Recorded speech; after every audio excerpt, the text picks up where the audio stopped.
It's Tuesday, March 17th, 2015. I'm Rim. I'm Scott. And this is Geeknights. Tonight, the games of PAX East 2015. Let's do this. God, we keep missing like weeks of shows at a time because like we get back from a PAX and then I go overseas or some bullshit and that happened again. So the last show we did was the games of PAX South, and I guess now it's time to talk about the games at PAX East because another PAX happened. There are no more PAXs until PAX Prime in September. Yep. Well, August, I guess. It's a long time from now. And of course, in between, we've got ZenkaiCon Anime Boston. but those are only on weekends. Those aren't overlapping any show days. True. But I'm going to London again next week, so. Well, other than you going somewhere, I see no reason why, barring something else crazy happening, that we won't have a lot of usual scheduled Geeknights episodes. And the good news is, between now and PAX Prime. And we'll talk about it in the meta moment, but we got some stuff in the hopper that's not regular episodes. There's actually content on the way. But anyway, so Hotline Miami 2 came out. It sure did. Yeah. Have you played it yet? I bought it. I pre-ordered it. Then I realized like a day after that you could install it, that I could install it. Yeah, I also pre-ordered it. I only knew that it came out because I was playing Civ 5. I knew because I think someone tweeted about it. And I was like, oh, did that come out yet? I opened up Steam and it said install instead of this is coming out soon. Yeah, on my flight home from London, I came back business class, so there was like a power jack on my seat and everything. So I played Civ 5 the whole way home. And I'm about halfway through a pretty good game, so I just kept playing it after I got home. And then I stopped the game to like take a break, and then that Steam news was up that you always ignore because it's just an annoying pop-up. I turned that off. Yeah, I forgot. I just didn't think to, and it's like, hey, Hotline Miami 2. And I was like, all right. And I was going to play it, but I didn't. So Hotline Miami 2 is disappointingly not Hotline Miami 1. Well, it is. All I wanted was more Hotline Miami 1. It is, in a way, right? The music is there. It's pumping. It is pumping awesome music. But despite it being pumping awesome music of a soundtrack that I will put and listen to on purpose outside of the game, yep, it's that good.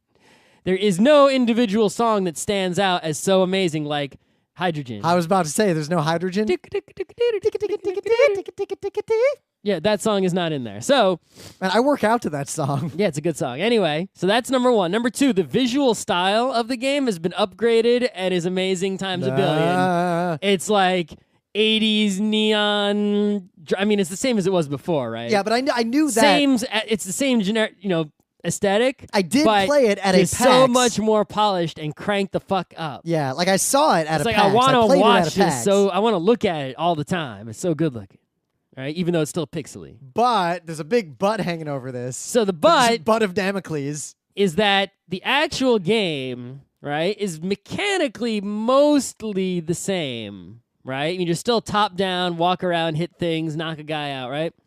But it seems like there have been subtle changes to the mechanics, like in the terms like the way the doors, hit a little bit. It feels like it's been changed slightly. And now that would be fine because some of that stuff was kind of broken. It feels like it's been sped up a little bit. That would be good too. But really, it's, how in the early, it's like they made these subtle changes, but somehow only subtly changing things has fundamentally changed what the game is about.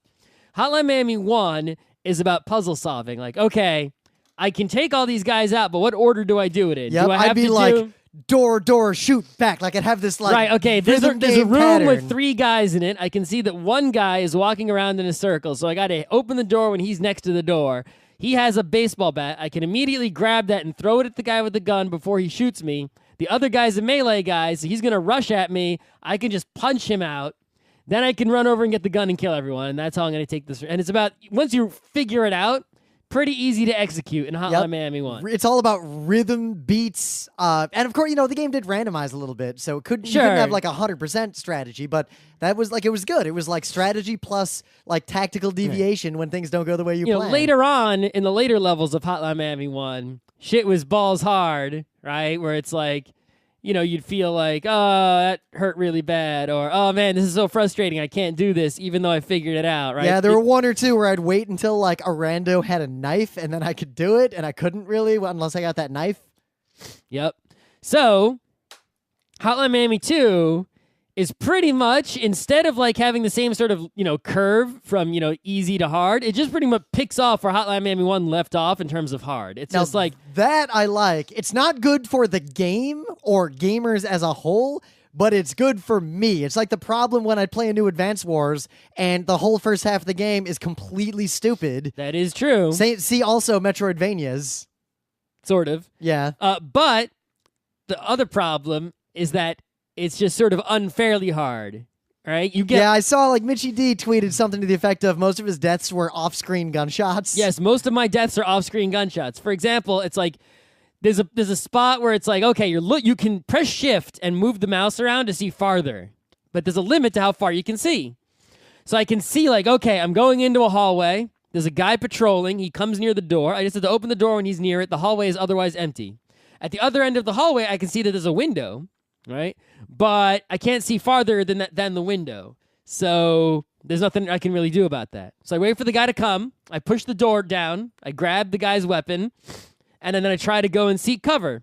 While I'm seeking cover, bullets come through that window that was so far away. Because now that I've moved like a very small amount, I've now moved to in range of that window. And this line of sight from this bad guy with a gun beyond that window who has...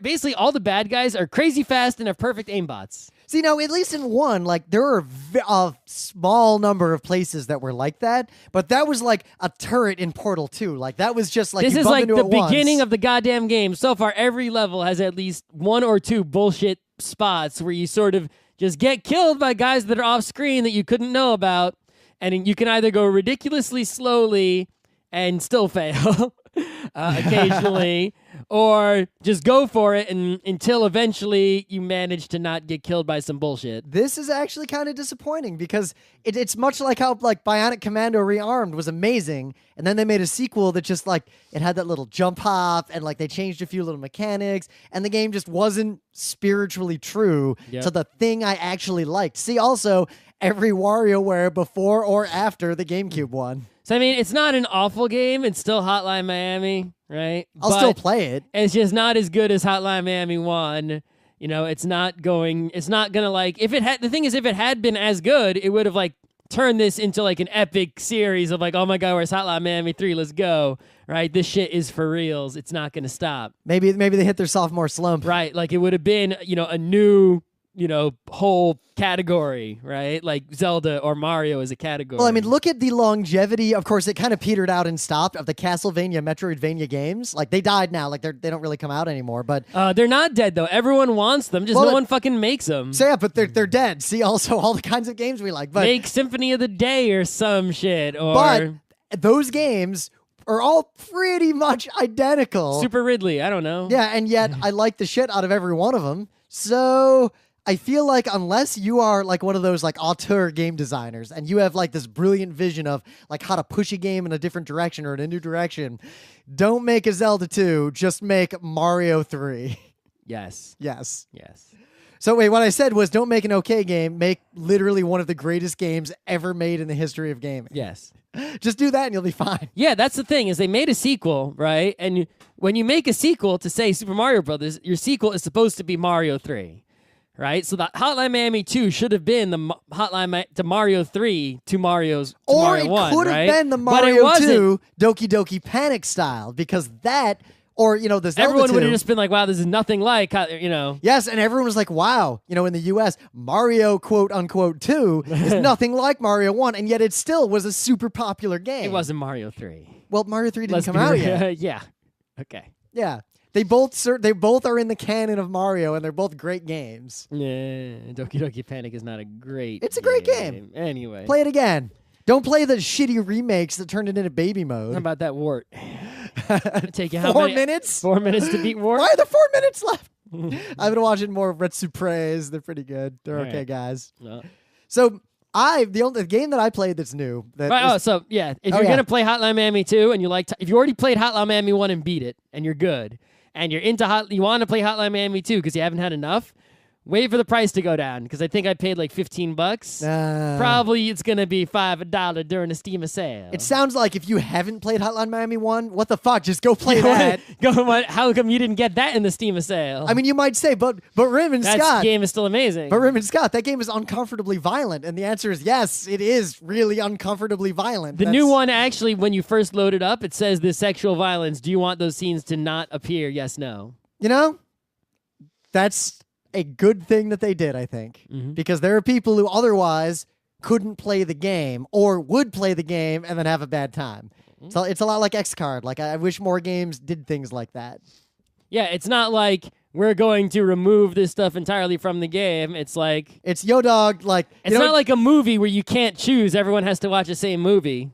Right? Why not let people customize the experience in that way? But also, why not let people customize the experience in ways that aren't related to sex, violence, disturbing, possibly What, you mean like things? difficulty mode, like easy mode or good mode? Difficulty is one way. I mean, why not? Because adding options like that is a huge investment from design and development. Did you hear? So Blizzard is coming out with this Overwatch game, which is basically... I heard about Overwatch. It's basically their Team Fortress clone. And it's a Team Fortress clone, but made by Blizzard, so it's going to be super polished and whatever, right? Yep. They have to go in a slightly This seems different to direction. be Blizzard's new thing. Seems to be look at every genre of game that's popular and make the best, super polished with all our knowledge and skills game in that genre. Which is interesting because Valve also makes the super polished games. Valve and Blizzard are pretty much going head to head lately. Yeah, so the fact that Valve and Blizzard have in every category. Yeah, will both have Dota versus Heroes of the Storm. Yeah. Right? Now you got Overwatch versus TF2. It's on. Anyway, if you want to do a good panel at a convention and you want to beat us to the punch, compare the two headliners in each genre from these two companies from a design perspective. So anyway, the reason I thought of Overwatch just now is because there was a very ripe discussion about the FOV of the game, which is being locked in at, I think, not less than 90. Well, I think it was 60 or 75 or something. Fuck it. Never mind. Not playing it. And you can't change that shit.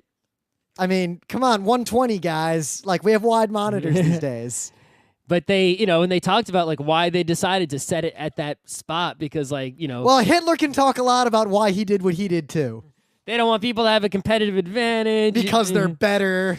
Because they don't get motion sick. I don't care about that aspect. They didn't want it to be a game about being able to see a super quick, clicky game, Yeah, I know. Excuses for not making the game that everyone should make. And the problem is, if they make the game that everyone should make, it becomes Quake 3. I mean, unless you... What's wrong with Quake 3? Have you played Quake 3 recently? I played Quake Live. It's not an old man's game. No, it is not. It is a young man's game. Overwatch is not an old man's game either, though. It's more of an old man's game. It is definitely more of an old man's game. Yes. Maybe we should play it. It's a middle-aged man's game. I mean, as much as I like to say, it's like saying, yeah, I really want to drive the, GTR. I want to drive the F1 car. But in reality, I don't actually want to drive If you sat in the F1 car and you touched the gas pedal, I would die. You would die instantly. That's it. I want to say that I want the F1 car, but the reality is I'm too old for that game. If we just, put you in the seat, and then a feather hit the gas pedal, you would die. So I played Five Nights at Freddy's 3 because of peer pressure. I wasn't really going to play it. Five Nights at Freddy's is your favorite thing. You're obsessed with it. You played 1 and 2. Why wouldn't I didn't play 2. I thought you did. I don't even know 2. No. I watched a YouTube video. I know everything I need to know about 2. Okay. I am obsessed with 1 because, remember, most people, even gamers, don't really know about that game. And I know people who aren't the Scott. I know. I heard about it from my coworkers before I heard about it from you. That game is, people know about that game. You think that, but then in Australia. My sister even made a Let's Play video of that game. Yeah, but in Australia, how many people have heard of this game? And one person raised their hand. And none of our friends who aren't listening to us had heard about it until I made them play it. But so anyway, Five Nights at Freddy's 3. It came out suddenly. The guy, Scott Cawthorn, that to his guy credit, is cranking him out. That guy knows what he's doing. Mm-hmm. So it came out suddenly, oh, guys, it's here. Let's go. Just buy it. And I tweeted, hey, should I play it? And a bunch of people were like, fuck yeah. So I made a Let's Play, and I played it. And to review it, because I know Scott doesn't really care, it is, if you like these kinds of games, a good horror experience, don't try to get good at them because they're stupid if you get good at them. They're experiences. Play them like a haunted house and be done with them. play 1 and then play 3. I don't think 2 is actually probably that good of a game if you want that kind of experience. But won't you not know the story if you don't play 2? Unless you really pay attention, you're not going to learn the story fully from playing the game. You're going to learn the story from playing the game and seeing like Springtrap's death and all this stuff. And then you're going to go to like some wikia and just read what other people figured out. Because you got to do some crazy bullshit to actually find out like what happened to those kids. Then the lore and the story is actually pretty good, but I think the reason I want to talk about the game, now that 3 came out, and I don't think he'll make a 4th one. I think he'll make a different kind of game after this. You don't know what he's thinking. I don't at all. But as a trilogy, it's kind of like Cowboy Bebop. There is a really obviously he made a pretty contiguous, like, defined story. But he doesn't just tell you the story. The story is just used as a consistent backdrop for the rest of the game. I like it when horror games do things like that. Rather, like an Ava style of, I tell you what you need to know because I'm actually trying to make you experience X. How we got there and who the Purple Man really is not that important. The fact that he exists and there's a purple man in Five Nights at Freddy's. The Purple Man is basically so in 3. There's the suit, right? Like there's the suit. There's only one suit and it's in the place with you. And if it sees you, it just comes in and just kills you. But the story is basically, to summarize and assume a lot, that there's this guy who was luring little kids into a back room and just murdering them. Yeah. Yeah. Well, so there are at least 2 murderers between the 2 games. Sure. One of them was probably a pedophile. I think the suits got him. But anyway, so the suits, in the old days, there were golden suits that you could wear. And to wear them, you had to crank the spring thing, and it would like pull back under tension all the AI animatronic bits, and you could get into the suit. And they were prone to catastrophic failure, and they would just like explode back into you and just crush your guts. Right. So the dude killed all these kids, and then the ghost of the kids like confronted him, scared him, and he put on the suit to like try to get away from them, and then died in the suit and all this cool stuff. But anyway, the game, actually, in terms of like horror, it does horror very well and in a much more polished fashion than Five Nights at Freddy's 1, but it does the same kinds of things. There's a door on the left that's open, and you have to look way to the right to pull out the camera to see what's going on. But behind the camera, you can see through this window into the hallway outside, and you'll like see something walk by the window, and you're like, oh fuck, and you're trying to like fumble out of the camera and look left and like see if something's in the door. And in a stroke of genius, outside that door all the time is a mannequin of like a busted Freddy. So you always like turn and you see it there and you know it's there. But every time you turn, you're like, what? All right. Thanks, Scott. Hey, look at your right-hand screen. No. Oh, whoa. They're actually... Okay. No one can see this. Thanks, Wikia. That I guess that's the puppet master carrying a dead child somewhere. Sure. So yeah, if you like those kinds of games, play 1 and 3. 2 is more of a stress game instead of a horror game.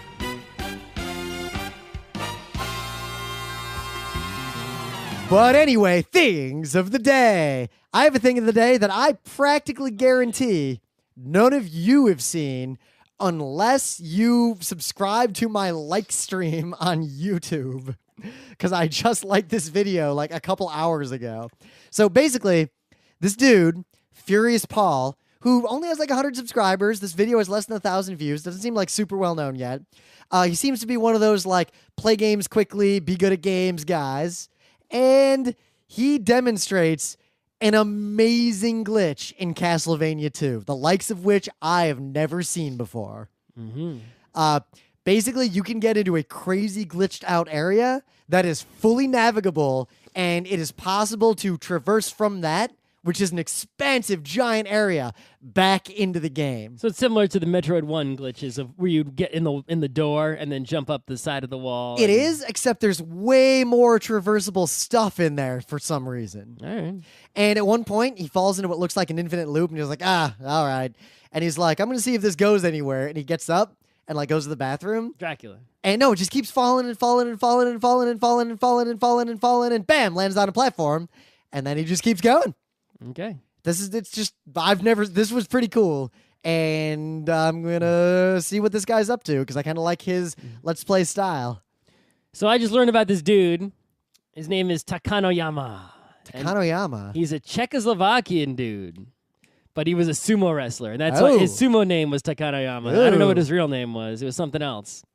And this dude did not look like a sumo wrestler because, I mean, you know, he had his hair all sumoed and he had, you know, the underwear or whatever. But he tried to become huge, but he couldn't become huge even though he tried a whole lot. You know, but he was like an awesome judo wrestling kind of dude. So it's not like he became the Yokozuna or anything. But, you know, he won enough to get into the top category a few times. So he's still a contender. Yeah, he was like in best 30 in the world at one point, you know. And he sort of bounced around between like the top level and the second highest level, right? And he did really well. So, but it's just awesome to see a dude who is not a humongous sumo wrestler basically throw humongous sumo wrestlers right out of the ring. Yeah, because all you got to do is get that guy out of the ring, however you do it. So, I mean, if you look at his, you can see the truth of his career. Like, this video makes him look amazing because only his highlights reel, right? Which is amazingly entertaining because you're seeing a non-huge dude throw around huge dudes. But if you look on Wikipedia about him, you can see, like, his real, you know, record, which is not bad, but it's not like he's the king of all time or anything. But still, really awesome video to watch to see a non-fat dude deal with giant fat dudes in an amazing way. So in the meta moment, the book club book Sumo is... wrestling would be awesome if it wasn't corrupt and Yakuza shit. That is true. You could say that about a lot of things. Yeah. The book club book is still Watership Down, the story of rabbits. Oh, I should do something about on that. an epic adventure. I've already picked my next book club book, so... I have too, but I had to finish this one. my next one's going to be The Forever War, so... What's that? Well, you'll find out because you're going to read it. Great. So in the meta moment, otherwise, we are going to be this coming weekend in... I thought it's the next weekend. Well, we're in a weekend right now. Oh, yeah, yeah, right. Because we're recording the show ahead, but not that far ahead. So next weekend... Which dates? The 27th, well, 28th and 29th... Of March. 2015. We are going to be in Lancaster, Pennsylvania. We're actually probably not going to be there on Friday till way late. Check Saturday and Sunday. Yeah, at a convention called ZenkaiCon, and we're doing not 1, not 2, not 3, not 5, but 4 lectures. 5 is right out. On Saturday, we're doing How to Win Every Game and short form anime. So like Dameka Dobutsu type shit. Mm-hmm. And then on Sunday, we're doing Why No One Will Game With You and anime openers from around the world. Mm. Completely revamped. I found some like Italian Lupin that'll make you cry. Will it? It might. It's really bad. Okay. And we're going to be the weekend immediately after that in Boston at Anime Boston performing a bunch of panels, I assume. They haven't really finalized the schedule yet, so I can't say what or when, but none of our panels will be Friday morning because we're not actually getting there till Friday afternoon. Well, if they don't, then we just won't go. We'll just cancel our hotel room and not go. Huh? Well, all our panels are 9, 10, 11, and 12 a.m. and 12 p.m. on Friday. Sure. But I imagine we'll be doing, as we've done every year since we started this tradition, among other panels, judge anime by its cover, where we'll judge the coming season of anime entirely by its cover. Mm-hmm. However, I was already wrong about one because based on its cover, Maria the Virgin Witch, I thought was going to be a really bad show, and it's actually really funny and Slayers-like. Oh, okay. Yeah. So, but the problem we're going to be talking about the next season, so don't worry about the ones you already messed up. But had we judged this season that I'm watching right now by that, there's one we might have been wrong on. I mean, we're not 100% perfect. Well, in the inaugural one, we were wrong about one show, and that show was Sailor Moon Crystal. We thought it would be good. I didn't think it would be good. I don't remember. I mean, there's recording of me and what I said, so I don't remember. Yeah, you know why I know But I we pretty said much that? remember being skep. We were skep because it hadn't come out yet and had been delayed heavily. But someone, I tweeted a while ago, I was like, hey, it's been a couple years. Were we wrong about any of these? And 2 people said, feeling salty about Sailor Moon. So I think we were wrong about that one. Maybe. Otherwise, I assume we're going to be at PAX Prime. Start paying attention for, hotels and badges and all that because they sell out faster than pretty much any con. PAX Prime badges and hotels go on sale really goddamn soon, perhaps this week. Yep. Keep the eyes out. And visit us on the internet. There's a lot of places on the internet that you can find us. Your Twitters, your Facebooks, our official website, our official forum, Twitters, everywhere. Our forum's been smoking lately too, and there's some amazing gamergates trying to argue their case. It's like a bunch of I don't want to say rabbits in the lion's Our den. forum is not a place that a Gamergate wants to go. That would be like, someone with a sensitive nose going to the trash dump. It is interesting because I give those two gentlemen points for persistence. If nothing else. Well, they haven't actually, said something absolutely horrible that we would, have to ban them. They've just revealed that they're awful people. Yeah. Still funny how none of those people have appeared at any conventions that we've been to. Fancy that. Yep. So we just were at a PAX, we're at another PAX, and it's time to talk about the games we played at PAX East. So despite this PAX East having to do panel and do enforcing and all kinds of stuff and play a bunch of Wizard and games we've already played, I actually saw and played a lot of new games at this PAX. Yeah. Well, and one game when I got home, I was like, wow, I did play a bunch of new games at this PAX. There's a lot to talk about. Yep. In fact, we're only going to talk about a subset of the games that stood out at this PAX. Yep. So I think what we're doing is we're basically not talking about the games that stood out in a bad way. No, the bad games don't even get stuck in the memory to be talked about. Yeah, the way you and can there's tell, a lot though, of games that we saw that were good that were just repeats, right? So it's like Video Ball. Video Ball. There you are again, Video Ball. I've played you for 3 PAXs in a row. Please get released already. Yeah, but basically, I realized though I can tell now if a game is going to live up to its potential or not immediately without even looking at the screen. Just walk past its booth. If there are marketing type people aggressively selling you on it, bad. It's guaranteed bad because the best games like Video Ball, the game is just selling itself and they're just standing there watching. Right. There are also a lot of, especially in the indie games area, which is where all the things you have to pay attention to are, because there's nothing to pay attention to in the big industry area at all. A lot of the games are starting to just look like rehash whatever. Like I'm like, oh, there's another pixelated, stylized Metroidvania game that's not as good as Super Metroid. Don't need to play that. Yep. Oh, look, it's Ghetto Smash Brothers. Oh, look, it's another shmup. Okay, I'm done with that. Ooh, someone's trying to make a MOBA. Yeah. It's Indie MOBA. Here's another crappy, iOS mobile game. It is amazing how many people buy a for real booth, not an indie booth, but a for real big money booth to show off their 99-cent iOS game. Guys, those games are not that good. I can't imagine you get 10,000 sales because you're at PAX. There was a game that basically looked like Magical Drop, and I was like, ooh, and it's like, no, it was way worse than any. I mean, it was a puzzle game. You could play it. It was way worse than pretty much any puzzly game that I had ever played. What really amazed me, though, was that Smash Brothers clone, because it was just a really, really bad... it looked like Smash Brothers if it was a high school development team's project to make it for a quarter. Yep. It was just not... So let's talk about the ones that stood out and weren't just rehash garbage. VA-11, Hall-A. In other words, Valhalla. Abandon soberness, all ye who enter here. This game was amazing. So, this game, I looked at it and I saw somewhat pixelated, really, really good anime art. I was already like, all right, you have my attention. I will see what your game is about.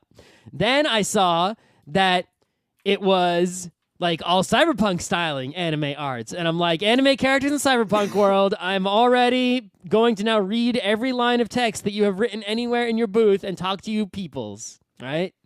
Then I found out even more amazing positive information. This game is a cyberpunk bartending simulator. That is what it is. The way it works is very similar to another amazing game of our era. Papers, please. Papers, please. Instead of checking passports for validity, people come up to you, because you're a bartender, and you produce for them beverages of various natures by combining ingredients. Instead of a book telling you how to tell which passports are legit and not, there is a book of recipes. And you have ingredients, and you prepare the beverages and serve them to the people, and they talk to you. So really what it is a visual novel. And instead of just directly choosing your own adventure by making choices, you produce alcoholic beverages that then guide the story. There's this likely underage girl who shows up, and she's like, yeah, make me a drink. I'm old enough. Yeah. And then you look up the drink she ordered, and you can option, the recipe is a normal recipe, and then it optionally like there's an optional ingredient, which is some drug, and you're not really sure what that drug does. But Yeah, you don't know anything. You learn by playing this over and over again. So do you put that in her drink because she ordered it, or because it's optional? Do you leave it out, or do you not make it for her because you think she's like an underage punk? But then she kind of glitches out like she might be a hologram anyway. It's cyberpunk world, right? It is the bar from Idoru. Right. Like 100%. It is basically that bar. I wonder if the giant Australian dude shows Oh my God. I hope the giant Australian dude shows up. He is my second favorite character in that book. First favorite, I don't know. But yeah, so this game is amazing. I can't wait for it to come out. That's really all what else there is to say about it. It really also reminds me of a game we should talk about at some point that I played, which is Long Live the Queen, which is also which is a visual novel where you guide the story not by making direct decisions. Well, sometimes you make direct decisions, but mostly you tell the queen what to learn. Like right? learn about cooking. Hey, right, like, wait a minute. Someone's poisoning my food. Yeah, like today you should practice archery and you should practice learning history. And then in your spare time, you should play with your toys. And then based on her skills... It's a stat builder princess simulator. Right, based on what skills she builds up by choosing these things, it ends up sort of automatically doing the choose your own adventure. Like you don't know, like on day 5, there's an archery test. So if you've practiced enough archery by day 5, the story goes this way, and if you haven't, the story goes another way. It's like that. Yeah, I played it a little. We played a bunch of it actually at New Year's at one point. Like people were playing it in the other room, and it's, the thing is, the trailer for this game will sell you 100% on it. Yeah. Alone. So this, I'm really liking this trend lately of choose your own adventure, but with indirect choosing by some game mechanic. I guess that started like way back in the Tokimeki days, but now is even more polished. Yeah, and well, this visual game novels really like they're a wide genre. I mean, there's stat builders, there's like just choice trees, there's all these different kinds of games. But this is the best one of this kind that I've seen. I'm all about this. Can't wait. Oh wow, the tagline from the actual website, Valhalla, cyberpunk bartender action is a booze 'em up about waifus, technology, and post-dystopia life. Yep, that's what it is. Oh, I'm so into this. So we played this board game. Scott bought it. Well, it's a card game, really. So it was on sale at the Game Salute booth, and I had already played it earlier in the day with Matt. So I had played the game, and it was on sale, and it was a really tiny 2-player game, and I just sold my copy of Jumbo to someone else. Jumbo was not that good. Apparently, Jumbo is a game that is out of print and was in demand, and someone said that, and I said, hey, I have Jumbo. I've bought it once, played it a few times, and haven't played it since. Do you want it? They said yes, so I mailed it to them in exchange for an Amazon gift certificate. So Morals, this game The is Mushroom, a Brent Povis production. Yeah, so this game is pretty much fits the same role as Jumbo. It comes in, that sort of Lost Cities Jumbo size little tiny box. It's 100% card based. And it's a 2-player game you can play pretty quickly, but has a deep strategy to it, or is relatively deep. And it was on sale, so I picked it up. And it was all right. I played it twice at PAX East. I played it once. I played it with Scott. It was all right. I can see it has that small problem that games like this have. Like, what was that? Games that are 2-player, where in order to be a good game, you do have to know intuitively or count in your head, like, how many of each card there are. Like, you need to play the game a couple times. It is a game about sort of card counting a bit. So the way it works But if both players have card counted, then it is a game of looking the other person in the eye. Yeah. So basically the way it works is there's mushrooms in a circle, and you're basically both... Twilight Struggle, that's the game I was thinking of. Oh, yeah. Both of the 2 players are walking around the circle and collecting mushrooms. You can only collect the mushrooms at your feet easily, right? Which are the ones that are next. And there are mushrooms farther away, but you need a stick to get to them. So when you collect mushrooms, they go in your hand, but you can only hold so many. If you get baskets, you can hold a few more. And if you collect enough mushrooms of the same kind, you can sell them or cook them. If you sell them, you can get sticks, which help you get better mushrooms. If you cook them in a pan, you get victory points. Sticks are more important than you think. Sticks are way important. So the thing is, for example, the morel, the most valuable mushroom, there's only 3 morel cards in the game. You need at least 3 of any particular mushroom card to cook it. If you collect all 3 morels and cook them, you get like 16 points. It's a ridiculous number of points. But at the same time, if you pick up 2 morels, the other guy just snipes the 3rd one, then you just wasted your time picking up 2 morels. Well, no, because at the same time, you can take 2 or more of a type and convert it into sticks. Yes, if you take... But if you have just 1 morel... you're kind of fucked with that thing. But, well, unless you just took it near the end to prevent the other guy from getting the third. Yeah, but if you take it early... Yeah, right? It clogs up your hand the whole game. Yeah. Yeah, and there's some other stuff going on, like moon cards to get better fancy night mushrooms and other crazy stuff. It's a little hard to teach because they have two different ways of like laying out the board. Yeah, the original and rules everyone who watched me and Scott play didn't understand how the like rotting movement was actually happening. The original rules say to put the mushrooms in a line, which conceptually makes the most sense because they're basically all the mushrooms are marching towards the decay pile in a straight line. It makes sense, but if you play that way, physically it's very demanding because you have to keep sliding the mushrooms over, or if you're playing at a table that's long enough, keep moving your chair to the side as the mushroom train, right? So putting the mushrooms in a circle and using one of the spare sticks as a token indicating which part of the circle is the front and moving it around clockwise is much easier because now you have to move this one token. You have to move cards around. So the circle way is better, but it's harder to understand if you've never played it before. So I think the best way, having played it now, is that I feel like you should teach with the line, and once someone gets it, just play with the circle. Yeah. Because once you get the line, the circle makes perfect sense. Yep. Anyway, but it was a pretty fun game. If you're looking for a 2-player game that comes in a single box that is cheap and doesn't take long to play, that has some good replay value to it, get Smash Brothers. Get Lost Cities because that's the greatest of all time. Yep. If you don't want to get that, you should probably just get Netrunner. And then maybe get Morels. Or maybe Battle Line, right? Oh yeah, Battle Line. This is about as good as Battle Line, I'd say. Yeah, right? it might. I notice 2 of those games are made by Rainer Knizia, both Battle Line and Lost Cities. I suspect that Battle Line in the end is better than this game, but Battle Line is probably slightly better than this game. Yeah, but you're right, slightly. I don't think by much. But Battle Line requires like a bigger setup. It's a bigger game. This is tighter, physically speaking. It plays a lot quicker too. Yeah. So yeah, if you need another 2-player game, Morel's not a bad choice. It's not like some great, oh my god, like Lost Cities is like greatest game, but worthy of paying money for, especially on sale. So guys, we've talked about it many times, but I cannot stress this enough. Video Ball is the fucking, this is going to be the breakout game. I cannot stress this enough. Even if no one else video balls, we are going to video ball. In fact, we're hereby announcing that Scott and I have officially, as of today, formed the second professional video ball team. There might be others beside, but someone has already formed the first. I don't know how many there are, but we have also formed a pro video ball team. We are going to play video ball seriously as a team, practicing and everything. The old gentleman with long hair and the old gentleman who is bald appear to be too old to play video ball. The young men are routing circles around them. It is a travesty. It's a disaster. But we will still be there. We will have, awesome, if we can't be actually good at winning, we're going to be serviceably good. We're going to be good at trash talk and making a ruckus is what we're going to be good at. We're going to have plenty of style and showmanship in our video balling, even if we do not win. My game name might be Jake the Snake. And maybe we'll win. Ooh. Wouldn't that be the shit? I'm feeling video ball because there's been a big rise in the last few years. We just had to avoid the typical problem with rim and co-op games of killing your friend.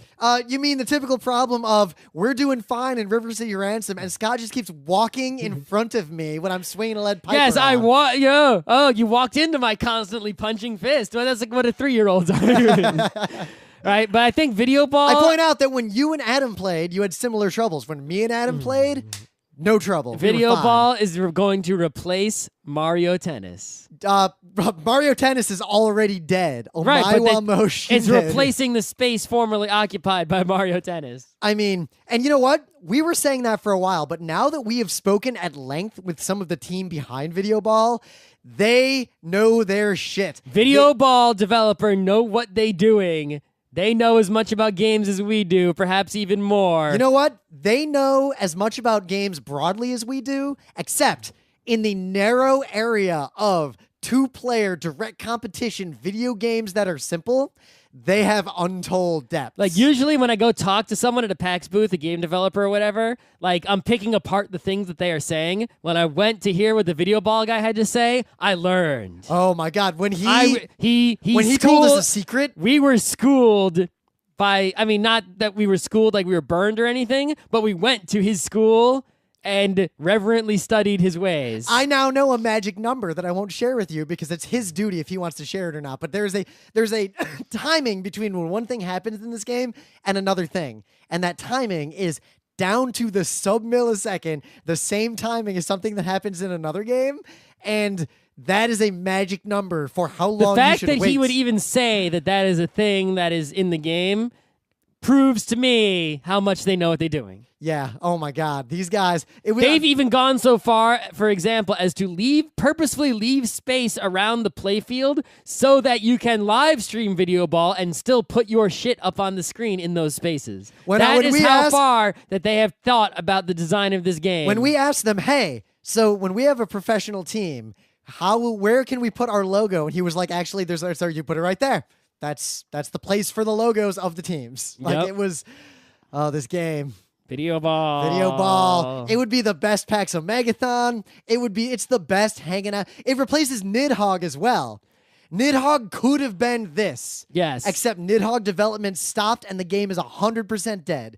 This will go where Nidhogg failed to go. We're going to make it happen no matter what. You know what? If you all don't get on the Video Ball train with us, I'm riding it away into the sunset we need by to myself. form, even despite us entering Scott, into the Video pro... Ball NYC, we're forming the New York City Video Ball League. Sure, let's do it. We should also have since you're playing it online, right? We should have the FRC ladder. Oh my God. Is there a website the same way the Penny Arcade has a ping pong ladder? Is there a website that just maintains ladders for you? I don't know if Challenge supports it. I'll look into this. I don't want to make one, really. Me either. Nah. Anyway. Oh my God, Video Ball. Video Ball. Wait till this fucking game comes out. We're gonna just much like when My Little Pony came out. Once Video Ball is out, we're gonna be insufferable and talk about nothing but Video Ball for like months. Yep. Also, New Ponies is coming out in like a month. I didn't know that. Yeah. Oh, Gravity Falls has gone off the chain. So has Steven Universe, Scott. I only watched a few Steven Universes. Yeah, Steven Universe. Like the one with the broken Scott, Steven Universe. And... I'm going to say the names of 3 properties now, and you're going to wonder how the fuck I'm relating these to Steven Universe. Utena, which you can kind of get. Yeah, I already saw that part. Evangelion, the Culture series. Saw the Culture part. No, you didn't. You think you did. Okay. So, yeah, the Adventure Time has been like a game, Ace Forever. Gravity Falls and Steven Universe, there's talk. If you gave us enough money to quit our jobs and do Geeknights full time, there would be Geeknights Presents Gravity Falls. There would be Geeknights Presents Video Ball. Send monies to me. We would need $210,000 a month, and we would do Geeknights for you full time. Okay. Yeah, that's not going to happen. Even a rich dude who's got $1 million would be broke in 5 months. You know what's funny, though? I was in London at this finance conference. Wait, don't you mean $210,000 a year? Yes. Yeah, so you'd be broke in 5 years, the rich guy. Yeah, yeah, that's fine. So, you say that first number first just in case. Right. But I met people when I was traveling at these conventions who make easily double what I make. And more than one of them asked me privately multiple times, how can they get into video games? They would do almost anything to work in the video games industry. How much money do you have to throw around, double rich guy? Yeah, I was like, really? Buy your way in? Or be a brilliant game designer? Or make half the money and work 3 times the hours? Yep. Oh my God, Video Ball. Give me the money. I will be the brilliant game designer. 2 more little games. One more line. I'm already done with it. It's actually not that great as I played it. Sadly. It looks really good, though. The game is really, it's good. The problem is that unlike, say, Super Hexagon, you play Super Hexagon, and at first you start at Hexagon, and it's balls hard, but eventually you get it, right? And then you're playing you're playing Hexagonists. And then you're playing, right? You have this build-up of difficulty and speed. This game is just the same game every time, and even though your skills build up at the game and you get better at it, I never seem to get past like 120, 150 area. Like I keep either dying early from bullshit and I've practiced and I've gotten good at it. And it's like, yep, I'm in the groove. I know what's going on. And then just like, you hit a ball and crash that was off screen that you couldn't have avoided And that's the limit. Even if they fix that, the problem with games like this, I think, is that any game where you're measuring like how far you get, if it doesn't have an ending because you won and maybe some score that shows your mastery along the way, or the difficulty literally does continue to escalate forever. So there is always a point where you're just there's not no skilled changing in difficulty that I can really tell, other than the balls get big, the balls get, things like that. Yep. It's just how long can you go? It's just straight endurance doing the same exact thing. This is why, while I respect in one sense like someone who has like the world championship score in Asteroids or games like that, I also kind of don't, because games like that, once you get to a certain level of goodness, they don't get faster, they don't get harder. It's just how long can you do it? It's not even how long can you in some cases, how long are you willing to? Yeah. I mean, Dig Dug, like... I love me some Dig Dug. Oh my God. So yeah, this game, I think what they should have done is they should have made it, like one of those ones where, you get a little bit farther and it turns into clouds and then you're in space and then, and that kind of thing. And also like earning, it's a crappy game model, but it kind of works where you get upgrades and then the game changes as you go. It's one of those games, like, it kind of worries and bothers me that so many But the music is so fucking pumping. Yeah. But so many people have games like this at PAX. Like, this is a game you'll play for 20 minutes. This is the best of them. Yes, this is the best of them. And I play it a little bit, like, if I just need to touch something. Yeah, but I'll just go back to Neuroshima Hexart Super Hexagon. Like, I don't... Yeah. And actually, you know what I started doing? It's not Super Hexagon. Carrying my old DS around again. To play Advance Wars. Oh, whatever. Because that's still... So, the last game that's new that we can play, a little quick game, we played Red 7. Red 7 is a lot like Flux-ish, where you It's Flux, but not stupid. Right, so it's a card game where you change the rules of the game as you play it. Here's the one thing about the game I can tell you that's amazing. On your turn, you can either A, change the rule, B, change the cards that you have. So obviously the cards that you have are the ones that are affected by the rule. Yep, you're making like a poker hand. So there'll be a rule that says like whoever has the highest card wins. So whoever the cards you have are what is judged by that rule. So right? maybe I play a 7 and now I'm winning. Or maybe I change the rule to like whoever has the most even cards wins. Yeah. So you can change the rule, you can add to your cards, thus changing how the rule affects you, or you can do both. And it's very hard to draw more cards. At the end of your turn, after changing the rule, changing your cards, or both, you need to be winning. As in, you are the number one first place sole possessor of winning. If you are not the sole possessor of first place according to the judgment rule at the end of your turn, then you have lost. If you're done. If you have no way to make yourself the winner on your turn, you are completely eliminated from the game, the end, and the remaining players continue to use cards in their hand to win. That's pretty much it. I mean... That's the whole game, and that is amazing. There was an advanced mode we didn't know about and didn't play. Yeah, we're going to have to play this a lot more, and once we get that advanced mode going, we'll probably be able to do a whole episode on this. But there's that mechanic in this game is genius. I'm sure you can make at least one or two more games with that mechanic without having to be played out. It's pretty fun. It's not that great. It'll get played out, I think, pretty quickly. Yeah, this isn't some like thing that you can keep playing like Wizard. You know what it's like? You know where the place it serves in your game library? Right next to No Thanks. It's a quick game you play. Oh, yeah. This is definitely in the No Thanks territory. Yes, you bust it out like while you're waiting for your food at a restaurant. Because it plays so quickly because you get eliminated and your starting hand is so small and drawing cards is so difficult. If you do manage to draw a card, I'm not going to get into how you do that. That helps you a whole lot. That can make you survive a whole nother turn. Because that card you draw is going to give you a way to be winning on your turn. And then everyone else has to do it one more time before it gets back to you. It's also a Carl Chudik, so you can see why it's already like at this pretty good level. Yeah, that's the Glory to Rome guy, right? There's another designer here. Is that the Glory to Rome guy? Yes. Yeah. But there's another guy, Chris Sislik, who I don't know who that is, actually. All right. Co-credited as designer. And I don't recognize any of the other games this person has done. Okay. Adorable Pandering. I like that. It looks like an expansion to Innovation. Which is also, Innovation's also the same guy. Rolling Ramparts. That sounds like a good name, but... Why don't we make Rampart the board game? This doesn't necessarily look good. No, I mean, why don't we make real Rampart the board game?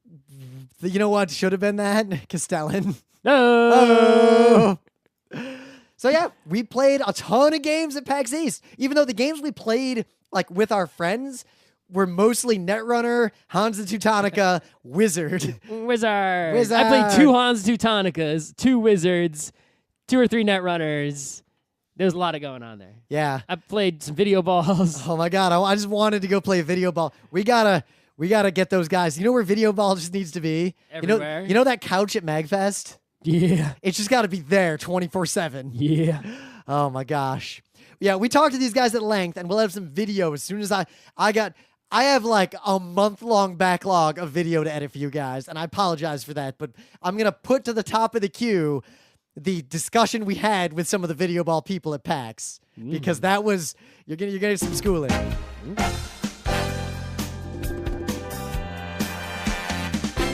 This has been Geeknights with Rim and Scott. Special thanks to DJ Pretzel for the opening music, Kat Lee for web design, and Brando K for the logos. Be sure to visit our website at frontrowcrew.com for show notes, discussion, news, and more. Remember, Geeknights is not 1, but 4 different shows. Sci-Tech Mondays, Gaming Tuesdays, Anime Comic Wednesdays, and Indiscriminate Thursdays. Geeknights is distributed under a Creative Commons Attribution 3.0 license. Geeknights is recorded live with no studio and no audience. But unlike those other late shows, it's actually recorded at night.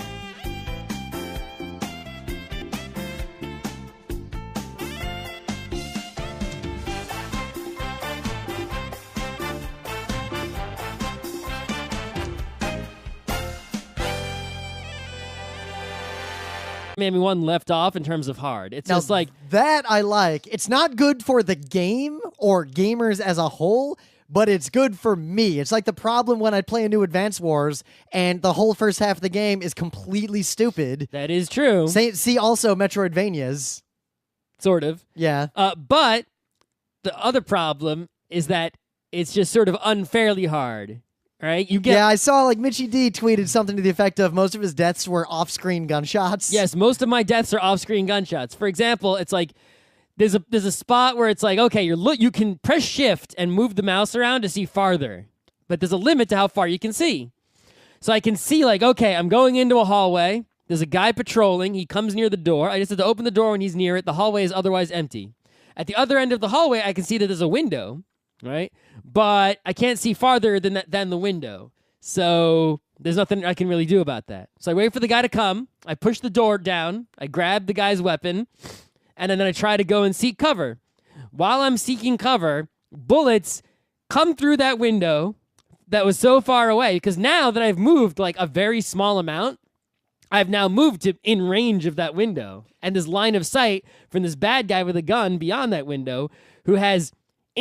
basically all the bad guys are crazy fast and have perfect aimbots. See, now, at least in 1, like, there are a small number of places that were like that, but that was like a turret in Portal 2. Like, that was just like, this you is bump like into the it once. beginning of the goddamn game. So far, every level has at least 1 or 2 bullshit spots where you sort of just get killed by guys that are off screen that you couldn't know about. And you can... So there was like a power jack on my seat and everything. So I played Civ 5 the whole way home. And I'm about halfway through a pretty good game, so I just kept playing it after I got home.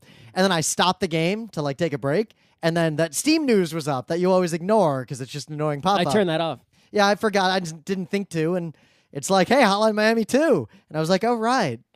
And I was going to play it, but I didn't. So Hotline Miami 2 is disappointingly not Hotline Miami 1. Well, it is. All I wanted was more Hotline Miami 1. It is, in a way, right? The music... is there. It's pumping. It is pumping awesome music. But despite it being pumping awesome music of a soundtrack that I will put and listen to on purpose outside of the game, Yep. It's that good. There is no individual song that stands out as so amazing like Hydrogen. I was about to say, there's no Hydrogen. Yeah, that song is not in there. So, Man, I work out to that song. yeah, it's a good song. Anyway, so that's number 1. Number 2, the visual style of the game has been upgraded and is amazing times a billion. It's like 80s neon. I mean, it's the same as it was before, right? Yeah, but I knew that. It's the same generic, aesthetic. I did but play it at a it's PAX. so much more polished and cranked the fuck up. Yeah, like I saw it at It's a like PAX. I want to played it at watch a this, PAX. so I want to look at it all the time. It's so good looking, right? Even though it's still pixely. But there's a big butt hanging over this. So the This butt butt of Damocles. is that the actual game, right, is mechanically mostly the same, right? You just still top down, walk around, hit things, knock a guy out, right? But it seems like there have been subtle changes to the mechanics, like in the terms like the way the doors, hit a little bit. It feels like it's been changed slightly. And now that would be fine because some of that stuff was kind of broken. It feels like it's been sped up a little bit. That would be good too. But really, it's, how in the early, it's like they made these subtle changes, but somehow only subtly changing things has fundamentally changed what the game is about. Hotline Miami 1 is about puzzle solving. Like, okay, I can take all these guys out, but what order do I do it in? Yep, do I have I'd be to like, do... door, shoot, back. Like, I'd have this, like, right, okay, there's a room pattern with 3 guys in it. I can see that one guy is walking around in a circle, so I got to open the door when he's next to the door. He has a baseball bat. I can immediately grab that and throw it at the guy with the gun before he shoots me. The other guy's a melee guy, so he's going to rush at me. I can just punch him out. Then I can run over and get the gun and kill everyone, and that's how I'm going to take this. And it's about, once you figure it out, pretty easy to execute in Hotline Miami 1. It's all about rhythm, beats, and of course, the game did randomize a little bit, so you couldn't have like 100% strategy, but that was like, it was good. It was like strategy plus like tactical deviation when things don't go the way you plan. Later on, in the later levels of Hotline Miami 1, shit was balls hard, right? Where it's like, you'd feel like, oh, that hurt really bad, or, oh, man, this is so frustrating. I can't do this, even though I figured it out, right? Yeah, there were 1 or 2 where I'd wait until, like, a rando had a knife, and then I could do it, and I couldn't really unless I got that knife. Yep. So, Hotline Miami 2 is pretty much, instead of, like, having the same sort of, curve from, easy to hard, it just pretty much picks off for Hotline.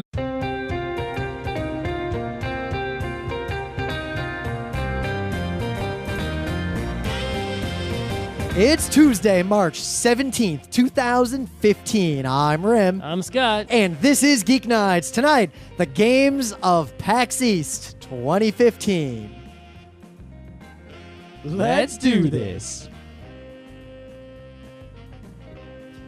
God, we keep missing like weeks of shows at a time because like we get back from a PAX and then I go overseas or some bullshit and that happened again. So the last show we did was the games of PAX South, and I guess now it's time to talk about the games at PAX East because another PAX happened. There are no more PAXs until PAX Prime in September. Yep. August, I guess. It's a long time from now. And, of course, in between, we've got ZenkaiCon Anime Boston. But those are only on weekends. Those aren't overlapping any show days. True. But I'm going to London again next week, so... Well, other than you going somewhere, I see no reason why, barring something else crazy happening, that we won't have a lot of usual scheduled Geeknights episodes.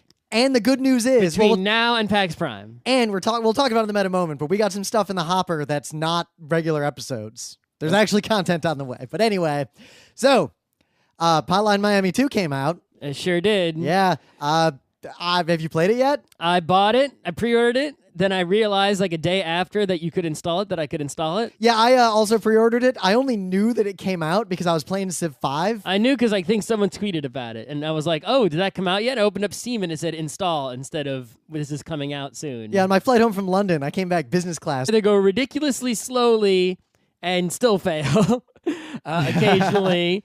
Or just go for it until eventually you manage to not get killed by some bullshit. This is actually kind of disappointing because it's much like how like Bionic Commando Rearmed was amazing, and then they made a sequel that just like it had that little jump hop and like they changed a few little mechanics, and the game just wasn't spiritually true to the thing I actually liked. See, also every WarioWare before or after the GameCube one. So I mean, it's not an awful game. It's still Hotline Miami, right? I'll still play it. It's just not as good as Hotline Miami 1.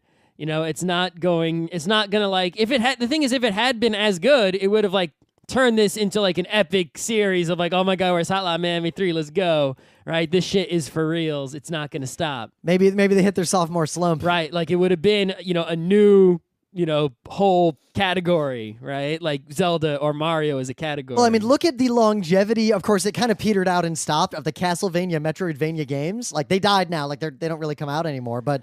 they're not dead, though. Everyone wants them, just no one fucking makes them. So, yeah, but they're dead. See, also, all the kinds of games we like. But, make Symphony of the Day or some shit, or... But those games are all pretty much identical. Super Ridley, I don't know. Yeah, and yet I like the shit out of every one of them. So... I feel like unless you are like one of those like auteur game designers and you have like this brilliant vision of like how to push a game in a different direction or in a new direction, don't make a Zelda 2, just make Mario 3. Yes. Yes. Yes. So wait, what I said was don't make an okay game, make literally one of the greatest games ever made